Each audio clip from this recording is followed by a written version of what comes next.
जिस तरीके से गुड़गांव फरीदाबाद के बीच में जो हमारा ये एक्सप्रेसवे है, इसमें एक हॉटस्पॉट में इसको कहूँगा, क्योंकि क्रिटिकल टर्न भी था और बंदवाड़ी गांव को आने जाने का मुख्य रास्ता था। उसके अंदर कई दुर्घटनाएं पिछले वर्षों में हुई और लंबा ट्रैफिक जाम निरंतर इस क्षेत्र में रहता था।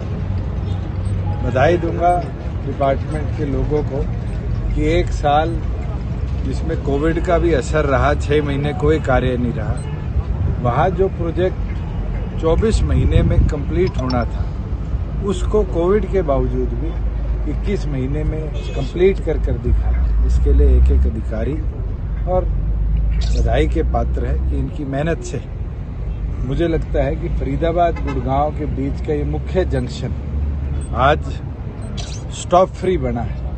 इसके अंदर 2 जंक्शन और ऐसे हैं जिसको हम जल्द NHAI के साथ टेकअप कर उसको भी अप्रूवल के अंदर लेकर आएंगे कि हमारा जो ये मेजर डिस्ट्रिक्ट रोड है ये इसी तरीके से बिना स्टॉप का एक क्रॉस जंक्शन बने। दोनों हमारे मेजर डिस्ट्रिक्ट जो बिजनेस हेडक्वार्टर्स कह सकते हो, इंडस्ट्री हेडक्वार्टर्स कह सकते हो, उसके कनेक्शन में, क्योंकि ये जो सड़क है ये आने वाले समय में बड़ी अहम भूमिका निभाएगी जब जेवर एयरपोर्ट बनेगा, क्योंकि IGI से फास्टेस्ट रूट अगर जेवर एयरपोर्ट का होगा तो उसके अंदर भी इसका एक अहम भूमिका आने वाले भविष्य में रहेगी, जो ट्रांसपोर्ट को और ट्रेड को एक नया कीर्तिमान देने का काम करेगी। सर, अभी हाल ही में गुरुग्राम और जो द्वारका एक्सप्रेसवे है उसका एक हिस्सा गिर गया, क्या इस जो फ्लाईओवर इसको हम सेफ मान सकते हैं जनता के लिए?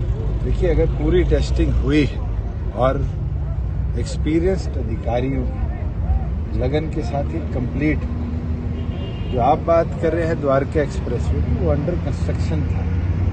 कंस्ट्रक्शन एक नहीं, दुनिया भर के अंदर अनेकों ऐसी घटनाएं हैं जहां पर कुछ ना कुछ टेक्निकल या मैकेनिकल फेलियर की वजह से ब्रिजेस कंप्लीट होने से पहले टेस्टिंग फेज में कोलैप्स करते हैं। उसके ऊपर भी 10 सदस्यीय कमेटी बनाई गई है जो अपनी 10 दिन के अंदर रिपोर्ट देगी। अगर कहीं अनियमितताएं रही है, प्रॉपर टेस्टिंग नहीं हुई टाइमलीनेस के साथ, तो सख्त एक्शन लिया जाएगा। उससे पहले जो घटना सोना वाले हमारे एक्सप्रेसवे पे हुई थी, NHAI ने तुरंत उस पर संज्ञान लेते हुए कड़ी कार्रवाई की।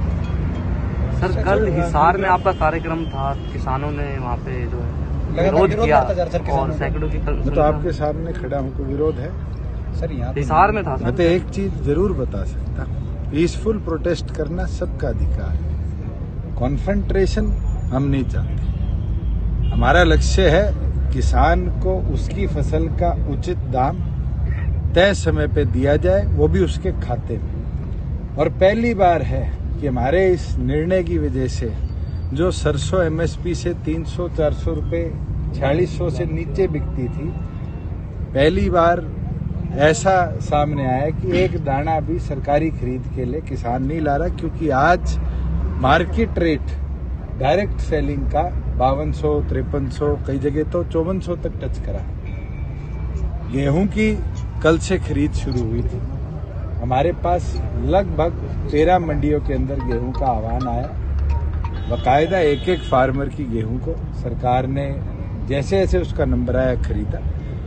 आज भी सुबह से मैं रिव्यू ले रहा हूं। मेरे सामने कोई पलवल की एक घटना जरूर सामने आई है जहां पर कोई बाधा आ रही है, फार्मर जो अपनी फसल लेकर आया है, और उसके लिए भी मैंने अधिकारियों को आदेश दे दिए कि उसको तुरंत प्रभाव से निपटाया जाए।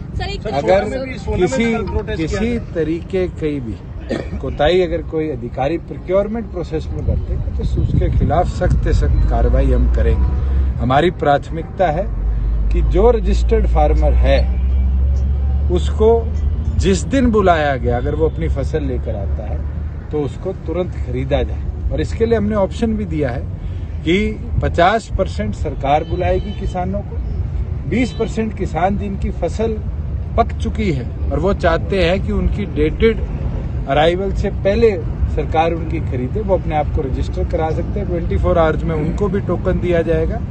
और 30% ये पावर हमने आड़ती भाइयों को भी दी है कि जिनका पुराना किसानों से लेन देन रहा है, अगर उनका फार्मर उनको कांटेक्ट करता है कि हम तय तारीख से पहले अपनी फसल लाना चाहते हैं, तो आड़ती के माध्यम से भी अपने आप को रजिस्ट्रेशन प्रोसेस के अंदर प्रीपोन करा सकते हैं। सर अभी हमारा ये प्रयास है कि किसान को परेशान ना होना पड़े, इस पूरी महामारी के अंदर मंडियों में अव्यवस्था ना फैले और हमारे प्रदेश के एक एक किसान का एक एक दाना खरीदे। सर मैं बात आपकी सरकार में मानेसर हरियाणा की सबसे बड़ी इंडस्ट्री कही जाती है और साथ ही साथ जिस तरीके से एक सर्वे में रिपोर्ट आई कि वो यहाँ से प्लान करने वाले हैं, आपकी सरकार ने सर, आप ही का 75% फैसला, सर, आप ही ने जो निजी है क्षेत्र में नौकरी देने का कानून पास हुआ। आपका धन्यवाद करूंगा, आपने सवाल भी पूछा। हमने 8 चरणों की बैठक इंडस्ट्री के साथ इस लॉ को लाने से पहले करी।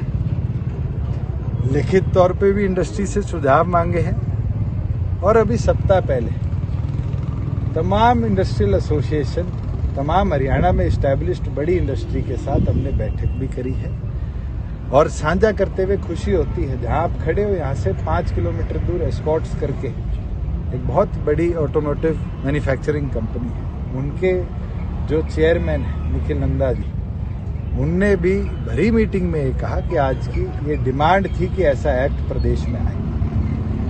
कोई भी लॉ बनता है तो पहले दिन परफेक्ट नहीं होता। बिल्कुल कई लोगों का सुझाव आया है कि सरकारी नौकरी में जो जेई का पे ग्रेड है 50,000 को कम कर उसके बराबर किया जाए, उस पर सरकार मंथन कर रही है। कई लोगों के सुझाव आए कि टेक्निकल जो पोस्ट है जिसके अंदर एक स्पेसिफिक स्किल सेट से कार्य होता है, हमने इस एक्ट में पहले ही प्रोविजन करी हुई है। ये भ्रम फैलाया जा रहा है कि अगर कोई ऐसी जॉब है जिसके अंदर कोई टेक्निकल स्किल सेट की जरूरत है, उसको हम एग्जेम्पशन देने का काम करेंगे। मगर आज चौकीदार है, पीएन है, चपड़ासी है, ये ऐसी जॉब है जिसमें कोई टेक्निकल स्किल सेट की जरूरत नहीं है। 1 मई से पूरे प्रदेश के अंदर एक्ट लागू होगा और आने वाले भविष्य में 1 मई के बाद कोई भी नया रोजगार बने, चाहे वो किसी नए उद्योग में हो चाहे चलते हुए उद्योग में, अगर कोई नया रोजगार बनता है तो उसके अंदर हरियाणा के युवाओं की हर 4 में से 3 जॉब्स में हिस्सेदारी। सर जो ये आपने जिस पुल का आज उद्घाटन किया है, उसी पुल के लिए बताया जा रहा है कि ये पूरा रोड जो है वो 500 फुट का है और इसके अंदर अवैध कब्जे बताए जा रहे हैं। क्यों ना उस अवैध कब्जों को हटाया जाता और फिर इस पुल को बनाया जाता, उससे इसकी चौड़ाई भी बढ़ जाती। जहाँ राइट ऑफ वे की बात है, मुझे नहीं लगता कि 1 इंच भी जो डिमार्केटेड लैंड है उसके अंदर शॉर्टेज रही होगी इस ब्रिज को बनाने में। आपको कौन बता रहा है कि कब पूरा रोड सर, ये पूरा रोड पूरा फरीदाबाद से गुड़गांव तो पूरा ही क्रोचमेंट है। मेरे को कोई उसके डॉक्यूमेंटेशन है, वो भी उसको आप अगर साझा करेंगे तो जरूर उसकी भी इंक्वायरी कराएंगे। सर अभी एक हाल बनाने लग रहे हैं, अभी फिर तोड़ेंगे फिर नुकसान होंगे, तो उसको पहले ही तो पूछेंगे पत्रकारों ने। सर एक चलो, सर